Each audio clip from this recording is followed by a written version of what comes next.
Hi hello ನಮಸ್ತೆ, ಹೇಗಿದ್ದೀರಾ ಎಲ್ಲರೂ? ಮತ್ತೊಂದು ಊರಿನ ವಿಡಿಯೋ ಜೊತೆ ನಿಮ್ಮ ಮುಂದೆ ಬಂದಿದ್ದೇವೆ. ಆ್ಯಕ್ಚುಲಿ ಇದು ಕೋಲದ ಮೊದಲಿನ ದಿನ ವಿಡಿಯೋ ಹಾಕ್ತಾ ಇದ್ದೇನೆ. ಊರಿಗೆ ಬಂದು ಆಲ್ರೆಡಿ 1 ವೀಕ್ ಆಯಿತು.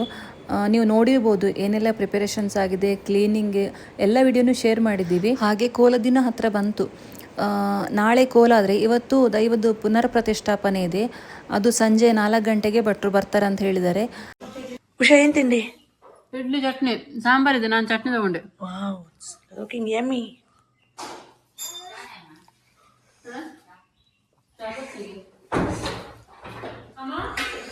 ಇವತ್ತು ನಾಳೆ ನಮಗೆ ಸ್ಪೆಷಲ್ ಡೇ. ಯಾಕಂತ ಹೇಳಿದ್ರೆ ತುಂಬ ವರ್ಷದ ನಂತರ ಈ ಕೋಲ ಎಲ್ಲ ಆಗ್ತಿರೋದು. ಹಾಗಾಗಿ ದೇವಸ್ಥಾನಕ್ಕೆ ಹೋಗಿ ಈ ಫಂಕ್ಷನ್ ಎಲ್ಲ ಚೆನ್ನಾಗಿ ಆಗಲಿ ಅಂತ ಬೇಡ್ಕೊಂಡು, ಹಾಗೆ ಒಂದು ನಮ್ಮದು ಹರಕೆ ಇದೆ, ಅದು ಹರಕೆ ತೀರಿಸ್ಕೊಂಡು ಬರೋಣ ಅಂತ ಅಂದ್ಕೊಂಡಿದ್ದೀವಿ.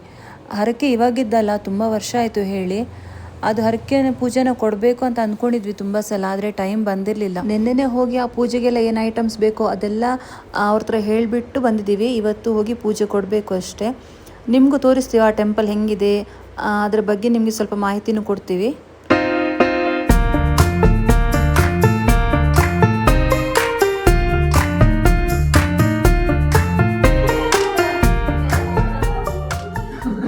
ಏನ್ ನಡೀತಿದೆ ಇಲ್ಲಿ?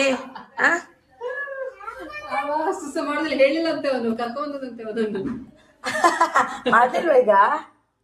ಅಯ್ಯಯ್ಯ, ನಡಿ ನಡಿ ನಡಿ ಹೋಗೋಣ ದೇವಸ್ಥಾನಕ್ಕೆ.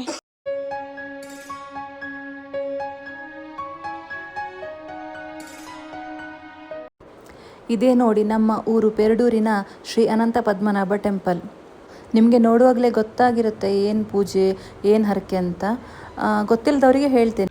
ನಾವು ಹೇಳಿರೋದು 1000 ಬಾಳೆಹಣ್ಣಿನ ಹರಕೆ. ಅಂದರೆ ಈ ಟೆಂಪಲ್ಗೆ ವಿಶೇಷವಾಗಿ ಏನಾದರೂ ನಿಮಗೆ ಕೋರಿಕೆ ಇದ್ದರೆ ಅದು ಈ ಥರ ಈಡೇರಿದ್ರೆ ನಾನು 1000 ಬಾಳೆಹಣ್ಣು ಕೊಡ್ತೇನೆ ಅಂತ ಹೋಗಿ ದೇವ್ರ ಹತ್ರ ಬೇಡ್ಕೊಂಡ್ರೆ ಅದು ಈಡೇರುತ್ತೆ. ಅದರ ಮೇಲೆ ನಾವು ಇದನ್ನು ಕೊಡೋದು. ಆ ಥರ ಇಲ್ಲಿದ್ದು ಪದ್ಧತಿ. ಹರಕೆ ಈ ದೇವಸ್ಥಾನದಲ್ಲಿ ತುಂಬ ಹಳೆ ಕಾಲದಿಂದ ನಡ್ಕೊಂಡು ಬಂದಿದೆ. ಈ ದೇವಸ್ಥಾನಕ್ಕೆ ಬರೋರು ಏನು ತರ್ತಾರೆಲ್ಲ ಗೊತ್ತಿಲ್ಲ, ಆದರೆ ಬಾಳೆಹಣ್ಣನ್ನು ಸ್ವಲ್ಪ ಜಾಸ್ತಿ ತೊಗೊಂಡು ಬರ್ತಾರೆ. ಯಾಕಂದರೆ ಈ ದೇವರಿಗೆ ಬಾಳೆಹಣ್ಣು ತುಂಬ ಪ್ರಿಯ ಹೇಳ್ತಾರೆ. ಈ ಬಾಳೆಹಣ್ಣಿನ ವಿಶೇಷತೆಯಿಂದ ಈ ದೇವರಿಗೆ ಕದಳಿ ಪ್ರಿಯ ಅಂತ ಹೇಳ್ತಾರೆ. ಕದಳಿ ಅಂದರೆ ಬಾಳೆಹಣ್ಣು, ಪ್ರಿಯ ಅಂದರೆ ಇಷ್ಟ. ಬಾಳೆಹಣ್ಣನ್ನು ಇಷ್ಟಪಡುವ ದೇವರು ಅಂತ ಅರ್ಥ. ಸಾಮಾನ್ಯವಾಗಿ ಈ ಮದುವೆಗೆ ಏನಾದರೂ ಅಡ್ಡಿ ಆತಂಕ ಇದ್ದರೆ, ಅಥವಾ ಮಕ್ಕಳಾಗ್ತಿರ್ಲಿಲ್ಲ ಅಂದರೆ, ಅನಾರೋಗ್ಯಕ್ಕೆ ಅಥವಾ ಇಂಥದ್ದು ಜೀವನದಲ್ಲಿ ಇಂಥ ಒಂದು ಸಮಸ್ಯೆಗಳೇನು ಬರ್ತಾವಲ್ಲ, ಅದಕ್ಕೆ ಈ ದೇವರ ಹತ್ರ ಬೇಡುವಾಗ ಈ ಪೂಜೆನ ಆಲ್ಮೋಸ್ಟ್ ಜನ ಇದನ್ನು ಹೇಳ್ತಾರೆ. ಹಾಗೆ ಸಾವಿರಾರು ಜನರ ಜೀವನದಲ್ಲಿ ಅದು ಈಡೇರಿ ತುಂಬ ಜನ ಈ ಹರಕೆನ ತೀರ್ಸೋಕ್ಕೆ ಬರ್ತಿರ್ತಾರೆ. ನಾವು ಯಾವಾಗಲೂ ಆ ದೇವಸ್ಥಾನಕ್ಕೆ ಹೋದರೆ ಒಬ್ಬರು ಅಥವಾ ಇಬ್ಬರು ಈ ಹರಕೆನ ತೀರಿಸೋರು ಸಿಗ್ತಾರೆ ನಿಮ್ಗೆ. ಈ 1000 ಬಾಳೆಹಣ್ಣು ಏನು ಮಾಡಿರ್ತೀವಲ್ಲ, ಅದು ಪೂಜೆ ಆದ ನಂತರ ನಾವು ಎಷ್ಟು ಜನರಿಗೆ ಹಂಚ್ತೀವೋ ಅಷ್ಟು ಒಳ್ಳೆಯದು ಅಂತ ಹೇಳ್ತಾರೆ. ಅಂದರೆ ಈ 1000 ಬಾಳೆಹಣ್ಣು 1000 ಜನರ ಬಾಯಿಗೆ ಸೇರಬೇಕು ಅಂತ. ಹಾಗಾಗಿ ನಾವು ಈ ದಿನನ ಸೆಲೆಕ್ಟ್ ಮಾಡಿಕೊಂಡು, ಯಾಕಂದರೆ ಇವತ್ತು ಪೂಜೆ ಕೊಟ್ಟು ಸ್ವಲ್ಪ ಇವತ್ತು ದೇವಸ್ಥಾನದಲ್ಲಿ ಹಂಚಿ, ಹಾಗೆಯೇ ನಾಳೆ ಸತ್ಯನಾರಾಯಣ ಪೂಜೆಗೆ ಮತ್ತು ಕೋಲಕ್ಕೆಲ್ಲ ಬರ್ತಾರಲ್ಲ ಅವರಿಗೆಲ್ಲ ಕೊಡ್ಬೋದು. ಸೊ ತುಂಬ ಜನರ ಬಾಯಿಗೆ ಸೇರ್ತದೆ ಅನ್ನೋ ಉದ್ದೇಶಕ್ಕೆ ಈ ದಿನನ ನಾವು ಸೆಲೆಕ್ಟ್ ಮಾಡಿದ್ದು. ನಾನು ಈ ಹರಕೆ ಹೇಳಿರೋದು ನಮ್ಮ ಮದುವೆಗೇನು ಪ್ರಾಬ್ಲಮ್ ಇರಲಿಲ್ಲ, ಆದರೆ ನಮ್ಮ ಅಪ್ಪನ ಹೆಲ್ತ್ ಅಷ್ಟು ಚೆನ್ನಾಗಿರಲಿಲ್ಲ. ಹಾಗಾಗಿ ನಂದು ರವಿದ್ದು ಮದುವೆ ಅವ್ರು ನೋಡಬೇಕು ಅನ್ನೋದು ನನಗೆ ತುಂಬ ಆಸೆ ಇತ್ತು. ನಂದಂತಲ್ಲ, ನಮ್ಮ ಮನೇಲಿ ಎಲ್ರಿದ್ದು ಆಸೆ. ಯಾಕಂದರೆ ನನ್ನನ್ನು ತುಂಬ ಇಷ್ಟಪಡ್ತಿದ್ರು ಅವರು. ಸಣ್ಣದಿಂದ ಹುಟ್ಟಿ ಬೆಳೆಸಿದ್ದಾರೆ. ನಮ್ಮ ಮದುವೆ ಒಂದು ನೋಡಬೇಕು ಅನ್ನೋದಿರುತ್ತಲ್ಲ, ನಂದು ಒಬ್ಬಳದಂತಲ್ಲ, ನಂದು ಅಣ್ಣದು ಇಬ್ಬರದ್ದು ಅವ್ರ ಮದುವೆ ನೋಡಬೇಕು.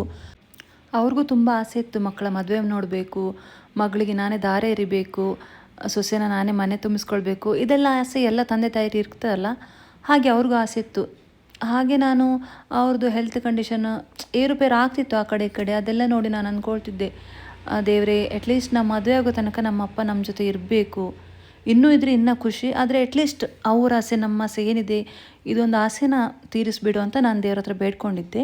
ಹಾಗೆ ಆ ಆಸೆನ ತೀರಿಸಿದ್ದಾನೆ ದೇವರು. ಹಾಗಾಗಿ ಈ ಹರಕೆನ ನಾನು ಯಾವಾಗಲಿಂದ ಕೊಡಬೇಕು ಕೆಲವು ದಿನ ಫಿಕ್ಸ್ ಆಗಿತ್ತು, ಮತ್ತು ಏನೋ ಒಂದು ಅಡ್ಡಿ ಬರೋದು, ಆಮೇಲೆ ಅದು ಕ್ಯಾನ್ಸಲ್ ಆಗ್ತಿತ್ತು. ಮೋಸ್ಟ್ಲಿ ಇವತ್ತಿನ ದಿನವೇ ಆ ಹರಕೆ ತೀರಿಸಬೇಕು ಅಂತ ಇತ್ತೇನೋ, ಅದಕ್ಕೆ ಇಷ್ಟು ದಿನ ಆಗಿದೆ. ಪರವಾಗಿಲ್ಲ, ಲೇಟ್ ಆದರೂ ಚೆನ್ನಾಗಾಯಿತು. ನಮಗಂತೂ ಈ ದೇವರು ಎಷ್ಟು ಇಷ್ಟ ಅಂದರೆ, ಏನೇ ಒಂದು ಗೊಂದಲ ಏನಾದರೂ ಟೆನ್ಷನ್ ಬಂದರೆ ಫಸ್ಟ್ ಈ ದೇವರ ನೆನಪಾಗತ್ತೆ. ತಂದೆ ಕಾಪಾಡು ಅಂತ ನಾವು ಫಸ್ಟ್ ಬೇಡ್ಕೊಳ್ತೀವಿ. ನಾವಂತಲ್ಲ, ನಾವು ಆಗಿರ್ಬೋದು, ಅತ್ತೆ ಆಗಿರ್ಬೋದು, ನಮ್ಮ 2 ಫ್ಯಾಮಿಲಿಗೆ ಫಸ್ಟ್ ನೆನಪಾಗೋದೇ ಈ ದೇವರು ಅಂತ ಹೇಳ್ಬೋದು. ಅಷ್ಟು ಇಷ್ಟ ಈ ದೇವರು. ಊರಿಗೆ ಬಂದಾಗೆಲ್ಲ ಈ ಟೆಂಪಲ್ಗೆ ವಿಸಿಟ್ ಕೊಡ್ತಾ ಇರ್ತೀವಿ. ಈ ದೇವಸ್ಥಾನದ ಬಗ್ಗೆ ಊರಿನವರಿಗಂತೂ ಗೊತ್ತೇ ಇರುತ್ತೆ. ಊರಿನವ್ರು ಯಾಕೆ, ಇಡೀ ಉಡುಪಿಯವರಿಗೆ ಗೊತ್ತು ಅಂತ ಹೇಳ್ಬೋದು, ಅಷ್ಟು ಫೇಮಸ್ ಟೆಂಪಲ್ ಇದು. ಆದರೂ ಗೊತ್ತಿಲ್ಲದವರಿಗೆ ಈ ಟೆಂಪಲ್ ಬಗ್ಗೆ ಸ್ವಲ್ಪ ಮಾಹಿತಿ ಕೊಡ್ತೀನಿ.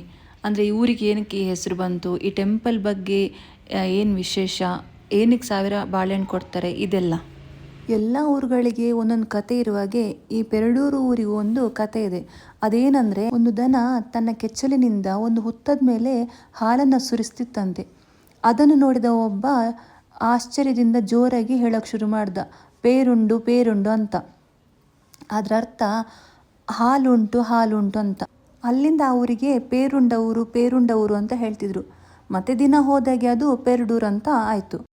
ಹಾಗೆ ಈ 1000 ಬಾಳೆಹಣ್ಣಿನ ಹರಕೆ ಹೇಗೆ ಶುರುವಾಯಿತು ಅಂದರೆ, ಕೆಲವು ಬ್ರಾಹ್ಮಣರು ಅನಂತ ಪದ್ಮನಾಭನ ಮೂರ್ತಿಯ ಕೆತ್ತನೆಗಾಗಿ ಒಂದು ಶಿಲೆಯನ್ನು ತಗೊಂಡು ಹೋಗ್ತಾ ಇದ್ರಂತೆ. ಆ ಟೈಮಲ್ಲಿ ಒಬ್ಬ ಬಾಳೆಹಣ್ಣಿನ ವ್ಯಾಪಾರಿ ಅವರಿಗೆ ಸಿಗ್ತಾನೆ. ಇವರಿಗೆ ತುಂಬ ಹಸುವಾಗಿದ್ದರಿಂದ ಅವರು ಸ್ವಲ್ಪ ಬಾಳೆಹಣ್ಣನ್ನು ಕೇಳ್ತಾರೆ. ಆದರೆ ಅವನು ಇದನ್ನು ಹಾಗೆ ಕೊಡೋದಕ್ಕಾಗೋದಿಲ್ಲ, ಯಾಕಂದರೆ ನಾನು ಇದನ್ನು ವ್ಯಾಪಾರಕ್ಕೆ ತೊಗೊಂಡು ಹೋಗ್ತಿರೋದು ಅಂತ ಹೇಳಿ ಅವನು ಬಾಳೆಹಣ್ಣನ್ನು ಕೊಡೋದಿಲ್ಲ. ಹಾಗೆ ಸ್ವಲ್ಪ ಮುಂದೆ ಹೋಗಬೇಕಾದ್ರೆ ಅವನಿಗೆ ಬಾಳೆಹಣ್ಣು ತುಂಬ ಭಾರವಾಗಿ ಅವನು ಕೆಳಗಿಡ್ತಾನೆ. ಕೆಳಗಿಟ್ಟ ಆ ಬುಟ್ಟಿಯನ್ನು ಅವನಿಗೆ ಎತ್ಕೊಳ್ಳೋಕ್ಕಾಗೋದೇ ಇಲ್ವಂತೆ. ಆವಾಗ ಅವನು, ಈ ಬುಟ್ಟಿಯನ್ನೇನಾದರೂ ನನಗೆ ಎತ್ಕೊಳ್ಳೋಕ್ಕಾದರೆ ನಾನು ಆ ಬಾಳೆಹಣ್ಣನ್ನೆಲ್ಲ ಅವ್ರಿಗೆ ಕೊಡ್ತೀನಿ ಅಂತ ಅಂದ್ಕೊಳ್ತಾನೆ. ಅದು ಹೇಳಿದ ತಕ್ಷಣ ಹಾಗೆ ಹೂವಿನಾಗೆ ಆ ಬುಟ್ಟಿಯನ್ನು ಎತ್ಕೊಳ್ಳೋಕ್ಕಾಯ್ತಂತೆ ಅವನಿಗೆ. ಹಾಗೆ ಆ ಬಾಳೆಹಣ್ಣನ್ನೆಲ್ಲ ಅವನು ಆ ಬ್ರಾಹ್ಮಣರಿಗೆ ಕೊಡ್ತಾನೆ. ಅಲ್ಲಿಂದ ಈ ಬಾಳೆಹಣ್ಣಿನ ಹರಕೆ ಶುರುವಾಗಿದ್ದು. ಈ ದೇವಸ್ಥಾನಕ್ಕೆ 100-200 ವರ್ಷ ಅಲ್ಲ, ಸುಮಾರು 1000 ವರ್ಷಗಳ ಇತಿಹಾಸ ಇದೆ ಅಂತ ಹೇಳ್ತಾರೆ. ಹಾಗೆ ಎಲ್ಲ ದೇವಸ್ಥಾನಗಳಲ್ಲಿ ಇರೋ ಹಾಗೆ ಇಲ್ಲೊಂದು ಪುಷ್ಕರಣಿ ಸರೋವರ ಇದೆ. ಇದನ್ನು ಮಧ್ವಾಚಾರ್ಯರು ಅವರ ತಾಯಿಗೋಸ್ಕರ ಕಟ್ಟಿಸಿರೋದು ಅಂತ ಹೇಳ್ತಾರೆ. ಹಾಗೆ ಇನ್ನೊಂದು ವಿಶೇಷತೆ ಏನಂದರೆ, ಪ್ರತಿ ವರ್ಷ ಸಿಂಹ ಸಂಕ್ರಮಣಕ್ಕೆ ನವ ಜೋಡಿಗಳು, ಅಂದರೆ ಹೊಸದಾಗಿ ಯಾರು ಮದುವೆ ಆಗಿರ್ತಾರಲ್ಲ ಅವರೆಲ್ಲ ಈ ದೇವಸ್ಥಾನಕ್ಕೆ ಭೇಟಿ ಕೊಡ್ತಾರೆ. ಅಂದರೆ ಅದೊಂದು ವಿಶೇಷತೆ ಹೇಳ್ಬೋದು. ಮದುವೆ ಆದವರು ಈ ದೇವಸ್ಥಾನಕ್ಕೆ ಬಂದು ಆಶೀರ್ವಾದ ಪಡ್ಕೊಳ್ಳೋದು. ಹೀಗೆ ಅನೇಕ ಕಥೆಗಳು ಈ ದೇವಸ್ಥಾನದ ಬಗ್ಗೆ ಕೇಳಲ್ಪಡ್ತೇವೆ. ಎಲ್ಲನೂ ಹೇಳ್ತಾ ಹೋದರೆ ಮೋಸ್ಟ್ಲಿ ಒಂದು ದಿನ ಬೇಕಾಗ್ಬೋದು, ಅಷ್ಟು ಫೇಮಸ್ ಈ ಟೆಂಪಲ್. ನಿಮಗೆ ಹೇಗೆ ಅನ್ನಿಸ್ತು ಈ ದೇವಸ್ಥಾನ, ಅದರ ಹಿಂದಿನ ಕತೆ, ಅಥವಾ ನಿಮಗೆ ಈ ಸ್ಟೋರಿ ಎಲ್ಲ ಗೊತ್ತಿತ್ತಾ? ಪ್ಲೀಸ್ ಕಮೆಂಟ್ ಮಾಡಿ ಹೇಳಿ ಆಯಿತಾ. ಅಮ್ಮ, ಹೇಗಾಯಿತು 1000 ಹಣ್ಣು ಅರ್ಪಣೆ ಮಾಡಿದ್ದೀವತ್ತು? ಅದು ತುಂಬ ಖುಷಿನೇ. ಪದ್ಮನಾಭನಿಗೆ ಕೊಡೋದಂದ್ರೆ ನಮಗೆ ತುಂಬ ಖುಷಿನೇ. ಇದು ಏನು ನಿಮಗೆ ಈ ಊರು ಸ್ಪೆಷಲ್ ಏನು ನಿಮಗೆ ಈ ದೇವಸ್ಥಾನದ? ದೇವಸ್ಥಾನ ನಾವು ನಂಬಿದ ದೇವರಲ್ಲ, ನಾವು ನಂಬಿದ ದೇವರೇ ಇವರು, ನಮ್ಮ ಊರಿನ ದೇವರು. ತುಂಬ ಇಷ್ಟ. ನಾವು ಏನು ಬೇಡ್ಕೊಂಡ್ರು ಅದು ನಡೆಯುತ್ತೆ ಇಲ್ಲಿ. ಹೌದಾ? ಅಷ್ಟು ಕಾರಣಿಕ ಇದೆಯಲ್ಲ. ಅನಂತ ಪದ್ಮನಾಭ ಬಂದರೆ ಅಷ್ಟು ಒಳ್ಳೆ ಕಾರ್ಣಿಕ. ಕೆಟ್ಟದ್ದು ಮಾಡಿದವರಿಗಂತೂ ಹುಡುಗಾಲ ಇಲ್ಲ ಇಲ್ಲಿ. ಒಳ್ಳೆ ಮಾಡಿದವರಿಗೆ ಒಳ್ಳೆ ರೀತಿಯಲ್ಲಿ ನಡೆಸ್ತಾನೆ ಪದ್ಮನಾಭ. ಅದಕ್ಕೆ ನಿಮಗೆ 1000 ಬಾಳೆಹಣ್ಣು ಕೊಟ್ಟದ? ಹಾಂ, ತುಂಬ ಖುಷಿ ಆಗ್ತದೆ. ಇಲ್ಲಿ ಬಂದು ಒಂದು ಕೂತ್ಕೊಂಡು ಊಟ ಮಾಡ್ಕೊಂಡೆಲ್ಲ ಹೋದರೆ ತುಂಬ ಖುಷಿ. ಅನ್ನಪ್ರಸಾದ ಸಹ ಇರುತ್ತಲ್ಲ? ಅನ್ನಪ್ರಸಾದ ತುಂಬ ಒಳ್ಳೆ ಇರ್ತದೆ, ರುಚಿಯಾಗಿರ್ತದೆ. ರಸಮು, ಚಟ್ನಿ, ರೈಸು, ತುಂಬ ಒಳ್ಳೆ ಊಟ.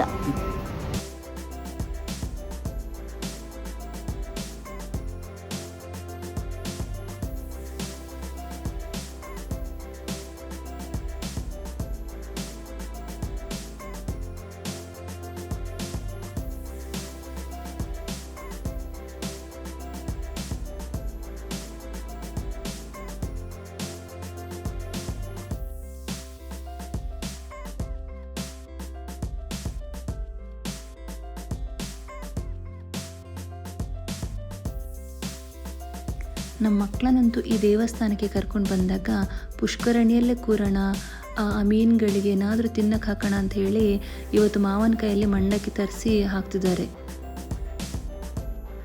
ರವಿ ಮತ್ತು ಅಣ್ಣ ನಾಳೆಗೆ ತರಕಾರಿ ಬೇಕು ಅಂತ ಹೇಳಿ ಅದನ್ನು ತರೋದಕ್ಕೆ ಹೋಗಿದ್ದಾರೆ.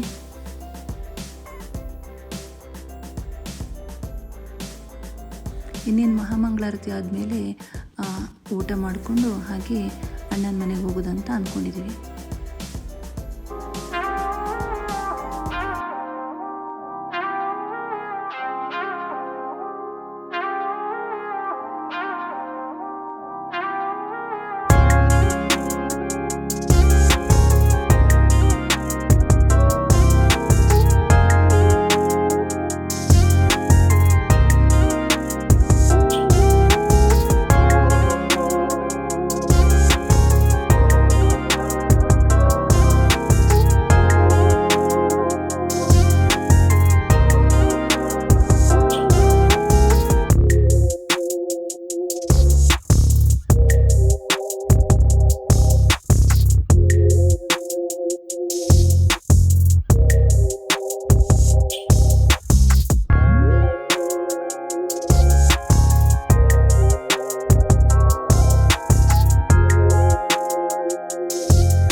ಮುಂದಿನ ವಿಡಿಯೋದಲ್ಲಿ ಮತ್ತೆ ಸಿಗ್ತೀವಿ.